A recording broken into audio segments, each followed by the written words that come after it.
चलिए देखिए 20 एकदम बिल्कुल 20 जो है 19 का बिल्कुल सेम टू सेम है, ठीक है ना।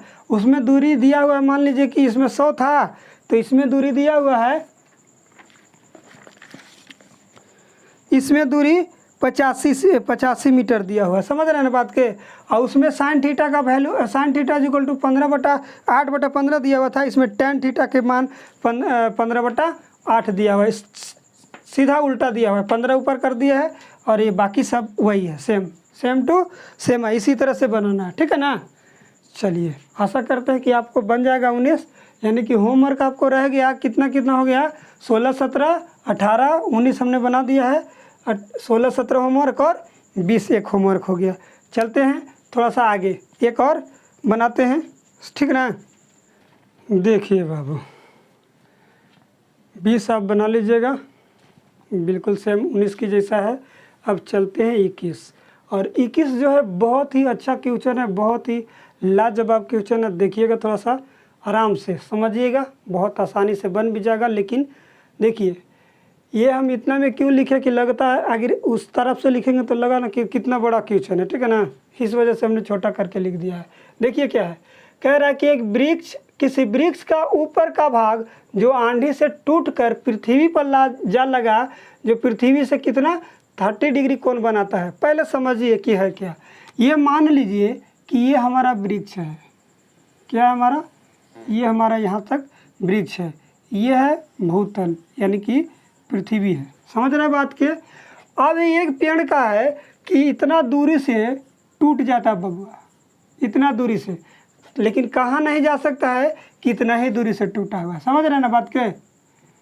आइए जो टूट कर साफ नहीं टूटता है, ये टूटा हुआ झुकता है। जैसे कि मान लीजिए कि मेरा उंगली है, मान लीजिए अब ये मान लीजिए से खड़ा है, आइए इस तरह से लग गया यहाँ, अब मान लीजिए कि ऐसे हो जाएगा, इस तरह से नहीं हो जाएगा, तो साफ मतलब नहीं टूटा हुआ है। तो आंधी से टूटा ना, तो ये जैसे आप देखेंगे कहीं कि ऐसे तिरछे लग जाता है रोड पे, ऐसे यहाँ से टूटा ना तो ये मुड़ करके यहाँ गिर जाता है, समझ रहे बात के, यहाँ कहाँ हो जाता है, गिर जाता है। तो वही कह रहा है कि किसी वृक्ष के ऊपर का भाग जो आंधी से टूटकर पृथ्वी पर जा लगा, जो पृथ्वी से कितना 30 डिग्री कोण बनाता है, ये जो है ये, समझ रहे हैं। तो वृक्ष का जड़ से उस बिंदु की दूरी जहाँ वृक्ष का ऊपरी सिरा पृथ्वी पर छूता है, यानी कि ये जो सिरा है यहाँ छूता है, उसकी दूरी कितना है 25 मीटर है बाबू, कितना है 25 मीटर है। मान लीजिए कि ये भी पूरा वृक्ष है, ठीक है ना, और ये भी से वृक्ष के यहाँ से ये सिरा छू रहा है, उसकी दूरी सी यानी कि BC बराबर कितना 15 और 25। तो कह रहा है कि वृक्ष की आरंभिक ऊंचाई कितनी थी। तो इस स्थिति में हम करेंगे क्या कि हमको सबसे पहले कर्ण निकालना होगा, इसके बाद ये भी निकालना होगा। अब ये निकाल करके ये कर्ण निकालेंगे, जो ये भाग टूटा हुआ है वही इसका कर्ण कहलाता है बाबू, ये चीज़ याद रखिएगा। जो पेड़ टूटा हुआ है ऊपर से उतना ही तो ये कर्ण है जो आपको यहाँ पे ऑलरेडी ये सब मिला है, समझ रहे हैं ना बात के। ये चीज़ ये आपको समझने वाली बात है, बहुत आसानी से धीरे धीरे समझिए आराम से। ये पेड़ है, मान लीजिए आधा पर से टूट कर यहाँ नहीं हो जाता है, कहीं भी देखा कि इस तरह से पेड़ है और इस तरह से नहीं हो जाता है, समझ रहे हैं ना बात के। और इस तरह से तो नहीं रहा है, बताए वो करते।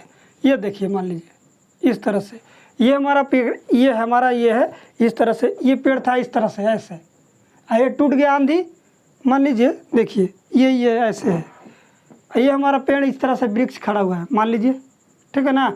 अब आधे पर से टूट कर ये देखिए यहाँ आ गया, कहाँ आ गया, यहाँ आ गया, और ये जो जहाँ छू रहा है वो कितना बनाता है 30 डिग्री का कोण बनाता है। तो ये वाला जो टूटा भाग वही तो इसका कर्ण है, वही जो ये टूटा हुआ भाग उसका ये कर्ण है बाबू, ठीक है ना।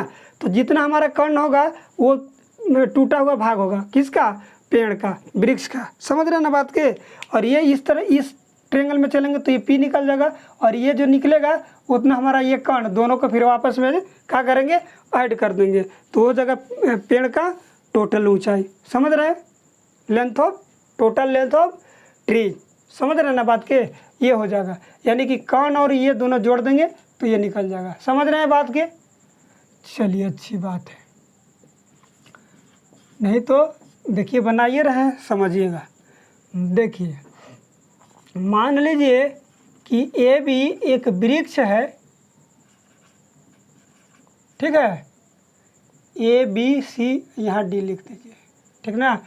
ए बी सी एक वृक्ष है,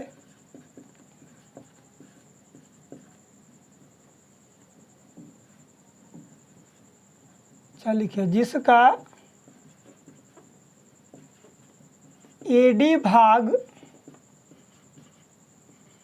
टूटकर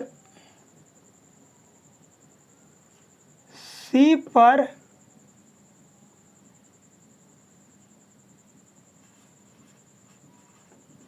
मिलता है, जो जमीन या पृथ्वी से 30 डिग्री कोण बनाता है। समझ रहे हैं बात के। ये भी एक वृक्ष है, पूरा को वृक्ष, और जिसका एडी भाग टूटकर, एडी यानी कि यहाँ से यहाँ तक टूटकर सी पर मिलता है, जो जमीन से 30 डिग्री का कोण बनाता है। टूटा हुआ भाग, समझ रहे हैं ना बात के। तो दिया है, क्या दिया है, वृक्ष का जड़ से सी तक की दूरी कितना है, 25 मीटर है। कितना है, 25 मीटर है। समझ रहे हैं ना बात के। तब A B is equal to क्या हो जाएगा, ये भी इस तरह से भी लिख सकते हैं। ए बी को कैसे लिख सकते हैं, A D plus B D लिख सकते हैं, A D plus B D. ये चीज़ समीकरण फर्स्ट लिख लीजिएगा। इसलिए A B is equal to जो होगा A D plus B D हो जाएगा। समझ रहे हैं ना बात के। अब लिखिए नाउ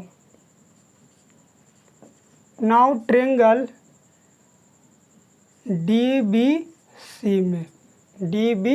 सी में देखिए बाबू, या एक बार मान लीजिए कि एक बार टेन में चलेंगे तो ये वाला आ जाएगा। समझ रहे बात के, पी बाई बी होता है। एक बार साइन में चलेंगे, सॉरी कॉस में चलेंगे तो बी बाई एच हो जाएगा। चूँकि सामने वाला तो परपेंडिकुलर है ना, आधार बटा कर्ण है, तो वो होता है किसका, कॉस का होता है। समझ रहे हैं ना बात के। तो लिखेंगे tan theta is equal to क्या हो जाएगा, बी डी बटा बी सी हो जाएगा बउआ। समझ रहे ना। और tan 30 बी डी का मान हमको दिया हुआ नहीं है बाबू, ठीक है ना। और बी सी हमारा 25 है। आप बता सकते हैं कि tan 30 का वैल्यू जो होता है कितना होता है, आपको पता होगा, बताइए।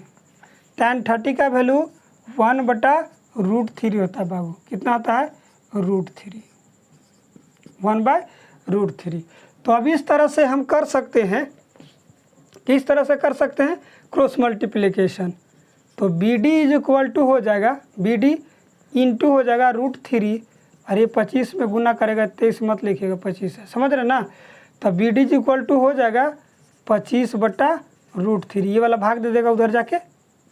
चलिए एंड कहाँ चलेंगे, कॉस में चलेंगे, cos 30 डायरेक्ट लिखेंगे cos 30। और cos का वैल्यू जो होता है बाबू, आप याद कीजिए कि बी बाई एच होता है। तो बी इसमें क्या है, बी सी है, और एच हमारा क्या है, डी सी या सी डी कह सकते हैं। समझ रहे ना। और cos 30 का वैल्यू जो होता है, आपको पता होगा कि cos 30 का वैल्यू कितना होता है, बताइए। cos 30 का वैल्यू कितना, जल्दी से बताओ, याद नहीं है। चलिए अच्छा कोई बात नहीं, हम लिखते हैं। cos 30 का वैल्यू जो होता है √3/2 होता है बाबू। कितना होता है, √3/2। बी सी का मान जो है 25 दिया है बाबू, और डी सी हमारा नहीं है, डी सी हमारा नहीं है। समझ रहे ना। इसमें और लिख लीजिए, ये लिख लीजिए एंड कितना हो जाएगा, ए डी बटा सी डी हो जाएगा बाबू। क्या कि यही वाला टूट के यहाँ गिरा हुआ है, ये चीज़ भी याद रखिएगा, ठीक ना। ई भी लिखना भूल गए थे। चलिए क्रॉस मल्टीप्लिकेशन करेंगे, क्रॉस मल्टीप्लिकेशन कीजिएगा तो हो जाएगा कि DC इंटू √3 आइए 25 दूना 50, इसलिए DC बराबर का हो जाएगा, सॉरी 50 ही होगा, 25 दूना 50, 50 बटा में √3 कितना होगा बाबू, √3, ठीक है ना। इसलिए क्या हो जाएगा, AB इज इक्वल टू हो जाएगा BD प्लस AD होगा बउआ, BD प्लस AD, या इसको लिख सकते हैं BD प्लस क्या लिखेंगे CD, इधर लिख दीजिएगा चूँकि यहाँ से, चूँकि लिखिएगा AD इज इक्वल टू कितना है CD, याद कीजिएगा, ठीक है ना। AD is equal to CD लिख लीजिएगा, ठीक है ना। अब लिखने में थोड़ा सा मज़ा आएगा। BD देखिए, BD हमारा कितना है 25 √3 है बाबू, और ये DC हमारा कितना आया 50 बाई √3, ये आया कितना, BD हमारा आया 25 बटा √3 प्लस CD हमारा CD जो है AD के बराबर है 50 बटा √3। अब दोनों का LCM ले लीजिए तो √3 हो जाएगा, यानी कि 25 और 50 दोनों जुड़ जाएगा, कितना हो जाएगा 75√3 हो जाएगा। अब इसको क्या करेंगे कि √3 से √3 में गुना कर देंगे नीचे ऊपर, समझ रहे ना बात के। तो जगह 75 इंटू √3, और √3 में √3 से गुना होगा तो बाबू कितना होगा, केवल 3 होगा, इसको काट सकते हैं 25 या 75। तो AB इज इक्वल टू हमारा जो आया 25 √3 आया, इसलिए लिख सकते हैं कि वृक्ष की प्रारंभिक ऊंचाई या आरंभिक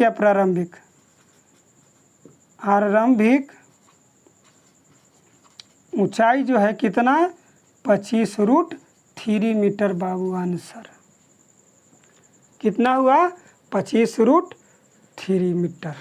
समझ गए, नहीं तो एक बार फिर से देख लीजिए। ये भी वृक्ष है, जो इसका AD भाग जो टूटकर C पर मिल गया, जो 30 डिग्री को कोण बनाता है। कब, ये वृक्ष से C के बीच की दूरी कितना है 25 मीटर है, समझ रहे बात के। तो AB बराबर हमारा हो जाएगा BD प्लस AD हो जाएगा, यही चीज़ हम लिखे। और ये जो टूट कर गिरा वही इसका कर्ण होगा, ये अर्थात कहने का मतलब है कि AD बराबर CD हो जाएगा, यही लिखे थे, AD बराबर CD हो गया, ठीक है। आगे देखिए, फिर एक बार चलेंगे tan में, एक बार cos में, चूँकि एक बार tan में चलेंगे तो P आ जाएगा और cos में चलेंगे तो H आ जाएगा, समझ रहे बात के।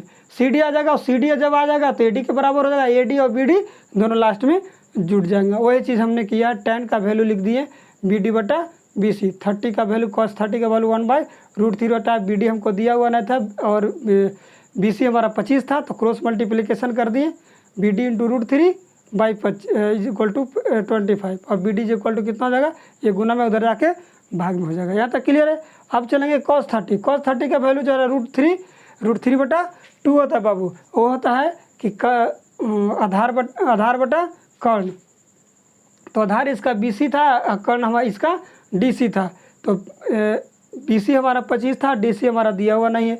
इसमें भी क्रॉस मल्टीप्लिकेशन का तो 25 दूना 50 हो जाएगा, अब √3 इंटू DC, और DC इज इक्वल टू 50 में √3 से गुना करेंगे, इसलिए लिखेंगे AB बराबर BD जोड़ AD, AB बराबर यहाँ तक पूरा सॉलिड दोनों जोड़ दिए, AD के बराबर हमारा क्या है CD है, तो ये भी AD के जगह हम CD लिख दिए, CD का मान चूँकि हमारा दिया हुआ था, ठीक है ना। अब दोनों का LCM ले लीजिए तो कितना आया 75 बाई √3, और √3 से √3 में दोनों नीचे ऊपर गुना कर दिया हमने, तो √3 से √3 में गुना किए तो 3 हो गया, और 25 दिया 75 कटेगा, √3 तो पहले से था, ठीक है ना। यानी कि पेड़ की आरंभिक ऊंचाई जो है 25 √3 हो गया, समझ रहे हैं बात के। चलिए, तो ये समझ गए होंगे। तो आपका होमवर्क जो हमारे तरफ से रह गया कितना, तो 16, 17, 18 हमने बना दिया, 19, 20 रह गया, ये चीज़, ये होमवर्क आपका 3 गो रह गया, ये चीज़ रिवाइज कर लीजिएगा, ठीक है ना। तो मिलते हैं अगले वीडियो में, तब तक के लिए जय हिंद, अपना ख्याल रखिएगा, ठीक है।